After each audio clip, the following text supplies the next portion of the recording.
vous demande de me citer le geste le plus spectaculaire du basket, vous répondrez toutes et tous le dunk, et même le poster dunk, celui où on place le défenseur sur la photo en l'écrabouillant. Même si l'adresse règne aujourd'hui en NBA grâce à Stephen Curry et les autres gâchettes, le dunk continue de squatter les top 10 et d'amasser des millions de vues sur les réseaux sociaux. D'ailleurs, si cette action du 25 septembre 2000 avait eu lieu aujourd'hui, il ne fait aucun doute qu'elle aurait atteint le milliard de vues.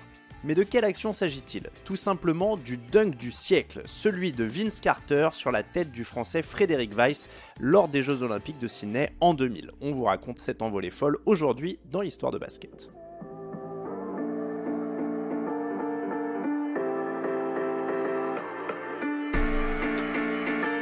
L'an 2000 restera une année marquante pour le sport français. En football, l'équipe de France s'impose à l'Euro après avoir braqué les Italiens en finale. Quelques semaines plus tard, la France décroche une superbe 6e place au classement des médailles aux Jeux Olympiques de Sydney.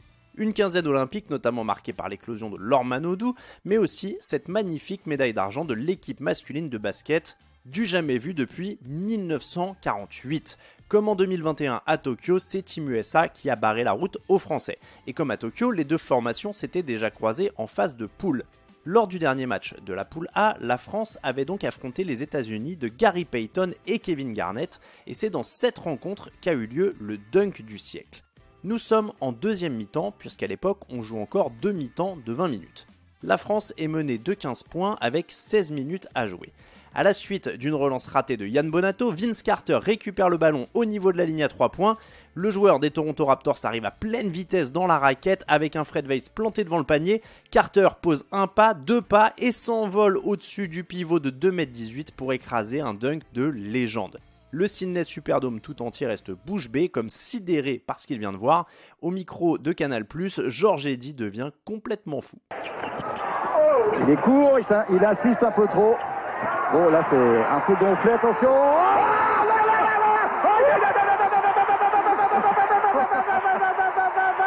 Le dunk de ces Jeux Olympiques, peut-être le dunk de l'année, mais meilleur qu'en NBA. C'est pas possible qu'on vient de voir, messieurs, dames. Ah, incroyable. Frédéric Weis n'est pas prêt d'oublier ce qu'il a pris sur la tête. Vince Carter, incroyable dunk. Surtout qu'il est parti d'environ 1 km du panier. Regardez ça. En dehors de la raquette, il vole. Et puis, kaboom!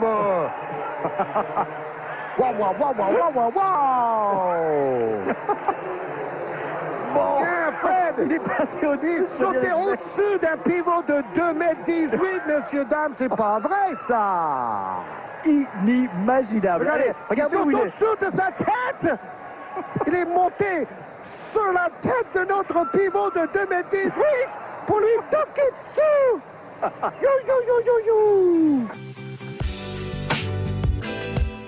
On est alors en 2000, il n'y a pas de réseaux sociaux et internet reste plutôt limité. C'est donc dans la presse papier et à la télévision que l'on parle de dunk de la mort ou de dunk du siècle. Tout est réuni pour qu'on parle du plus grand dunk de l'histoire. Le contexte, ce sont les Jeux Olympiques. L'auteur, c'est Vince Carter, un des plus grands dunkers de l'histoire. La victime, c'est Fred Weis, qui fait quand même 2,18 m. Même si d'autres ont essayé d'imiter Carter depuis, personne n'a réussi à passer totalement au-dessus d'un pivot de plus de 2,10 m pendant un match. Même Carter n'a jamais pu recréer ce moment, et ce n'est pas faute d'avoir essayé. Il y a quelques années, le retraité des parquets avait confié qu'il avait essayé plusieurs fois à l'entraînement de refaire son geste et qu'il n'y était jamais parvenu. L'ancien dunker des Raptors avait aussi révélé qu'il avait mis sa main sur l'épaule du Français, ce qui aurait pu lui coûter une faute offensive. Mais quel arbitre aurait pris la responsabilité d'annuler le dunk du siècle ?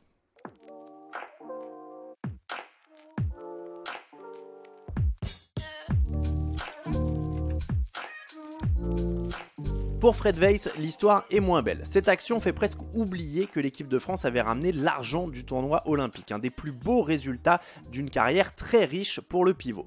Drafté par les Knicks, il ne jouera jamais en NBA, c'est à cause d'une hernie et d'un agent en prison, mais le public américain et même français ne prend pas la peine de comprendre. Il fait le lien entre le dunk et le fait que Fred Weis ne joue pas en NBA. Lui n'en garde pas d'amertume. Carter mérite d'entrer dans l'histoire. Hélas pour moi, je suis sur la vidéo. Ce jour-là, j'ai appris que les gens pouvaient voler, avait-il confié depuis. Beaucoup oublient donc son palmarès et sa belle carrière pour ne lui parler que de ce dunk dont il ne se souvient de rien puisqu'il avait fermé les yeux. Même s'il est en quelque sorte la victime de cette histoire, Fred Weiss inversera les rôles en 2017. Lors du concours de dunk du All-Star Game de la LNB, le dunker DJ Stephens reproduit le dunk de Carter en arborant un maillot de l'équipe de France floqué Weiss, tandis que Weiss, lui, à l'inverse, est sous le cercle avec un maillot Carter époque Raptors autour du cou. Pour le 20e anniversaire de ce highlight, Weiss avait même proposé à son bourreau et à la NBA de reproduire lors du Slam Dunk Contest, histoire de boucler la boucle, mais tout proche de fêter ses 43 printemps, Vince Nitti avait renoncé pour se concentrer sur la deuxième partie de saison avec Atlanta. Il n'y aura donc qu'un seul dunk de la mort qui aura donné à Fred Weiss une renommée mondiale à ses dépens. Vince Carter, lui, s'est établi à jamais parmi les légendes du dunk avec ce geste.